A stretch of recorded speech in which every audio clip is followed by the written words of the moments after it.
Le plan national de croissance et de développement, c'est ce document stratégique qui sert de boussole aux politiques publiques pour les 5 prochaines années.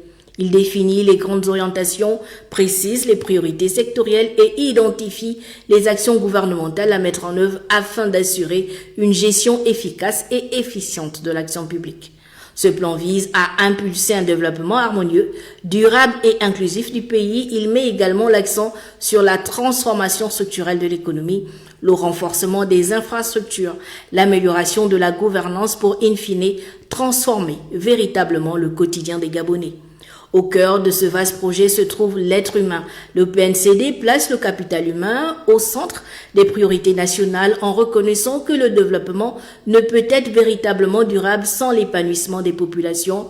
À cet égard, un investissement accru dans la jeunesse constitue une priorité stratégique. Il s'agit notamment de renforcer l'éducation, la formation professionnelle, l'entrepreneuriat et l'employabilité afin de lutter efficacement contre le chômage et de favoriser l'insertion socio-économique des jeunes et de lutter contre la pauvreté.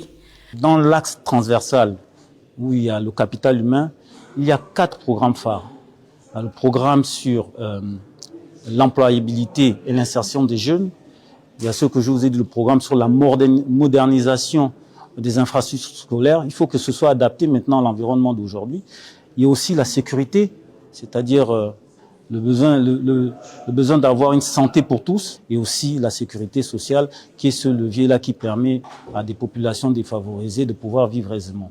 Donc ça, ce sont les programmes qui vont nous permettre, in fine, de réduire ce taux de pauvreté, et il est inscrit dans les indicateurs clés du plan national de développement à horizon 2030, c'est de le faire baisser de moitié, en sachant que c'est une moyenne nationale et qu'il y a beaucoup de disparités dans les provinces. Investir dans l'humain n'est plus un choix, mais une nécessité stratégique pour notre pays, à l'heure où les mutations technologiques s'accélèrent et où les métiers se transforment en profondeur. L'adéquation entre formation et emploi s'impose comme un enjeu central de compétitivité et de développement durable. Quand on parle de la digitalisation, on parle du capital humain. Il faut former ces jeunes, il faut moderniser les infrastructures scolaires, universitaires, et puis il faut mettre une formation qui puisse aller en adéquation avec les futures offres de demain. Il y a des programmes très phares qui sont chers au président de la République, à savoir la transformation locale du minerai de fer, à savoir la souveraineté alimentaire, qui est quelque chose de très important quand on voit maintenant